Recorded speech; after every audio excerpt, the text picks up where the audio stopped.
السلام عليكم ورحمة الله. الصلاة والسلام على أفضل الأنبياء. معكم أختكم دكتورة لينا المرستاني. Your Highnesses, Your Excellencies, distinguished guests, ladies and gentlemen, it's an absolute pleasure to be amongst you all to discuss a very important topic, which is the future of our education.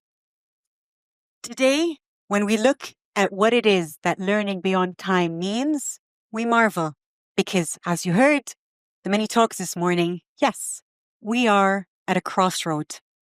Our times are very different. And let me now take you through that journey. If you would allow me, I'd ask all of you to close your eyes and remember that one person, that educator, that made a difference in your life, that person that believed in you, that person that genuinely loved you and stood by you and basically played a big role in who you are today. That's what we're talking about. You see, back in the days, the learning journey was very different than what it is today. So I've always been that person that loved academia. And my poor sister was basically the one who paid the price for that. So yes, we had those classrooms and she was there taking the register on behalf of all the other students. So we did the play pretend. And I saw it. I saw it as clear as day. It was my purpose. So for 20 years, I was that academic. I became the chair of psychology, and my mission was to make a difference, to allow those students to remember me as I remembered my great educators. And so suddenly it turned the hands of time. And it's been 2 years now that I've made a career shift into corporate. And funnily enough, it was then that I realized what it meant to really embrace education and how it's changed significantly. So in the past, being in a classroom meant wandering. Being in a classroom meant asking questions that would open doors. Being in a classroom meant no fear and the innovation that we talk about today. But then something changed. Today, you walk into classrooms and they're basically lifeless. It's rows of very demotivated students, very emotionally distraught students with no vision. They don't know where they're heading. They don't know what the future holds for them. They don't have any guidance. Today, there is what we call a silent crisis in education. And the solution, funnily enough, lies within our forefathers. That Industrial Revolution factory model, which is what it was called, was designed for its time. It was designed to serve workers, or the output being workers, that are compliant. They show up on time, they do the job. It was great while it lasted then. But we all know that that's not what today looks like. We've been talking about AI, and we've been talking about innovation, and we've been talking about basically allowing our students to spread their wings and fly.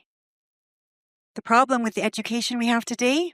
Well, your graduate comes out with so much fear. They come out with fear of their identity crisis, with a fear of belonging, with a fear of the unknown, with a fear of being accepted, with no motivation. And while we push them out of that education timeline, we then expect them to be entrepreneurs. How? When the fundamentals of entrepreneurship are all about taking that risk. Do we ever allow a student to take a risk? Absolutely not. Because of the emphasis on grades, you cannot fail, right? And we always say, you could, because we all know that success only comes out of failures. We all know that actually you're lucky if you go through life and you've got a few successes, but a ton load of failures, because it means that you've actually learned.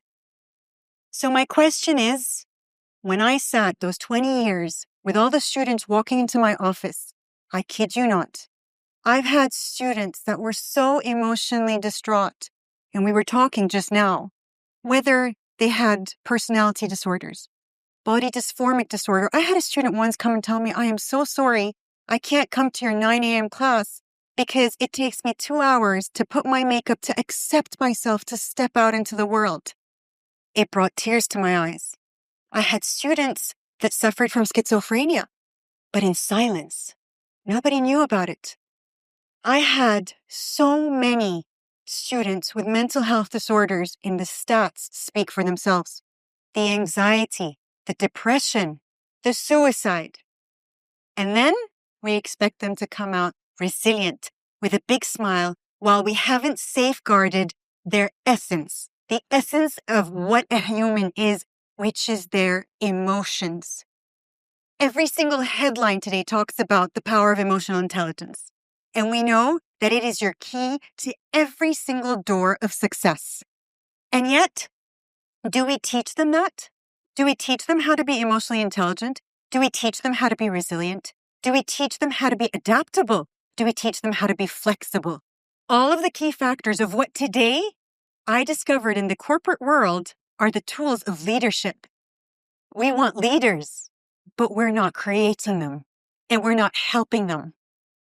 And ironically, guess who figured out the equation? The world of corporate. It was people like Google, Amazon, IBM. Because what they noticed was, while your average student is literally spending almost $40,000 US in order for them to graduate, and then you've got 43 million all taking that amount and borrowing it, well, you do the math. And then after all of that, guess how many are actually being accepted into the corporate world? Because unfortunately, they're not competent. So while we created compliance, we did not create competency because the measures were wrong. It was all based on assessment, standardization, one model fits all. So, what is the solution? Funnily enough, that generational wisdom was what that corporate world discovered. They saw beyond. They recognized that you do not need to be going through that entire journey, or at least they took from the wisdom of our forefathers. So I'm lucky to have my grandma still with me. And bless her, Allah yطول بعمرها, she's 95 years old. And my grandma's taught me so much.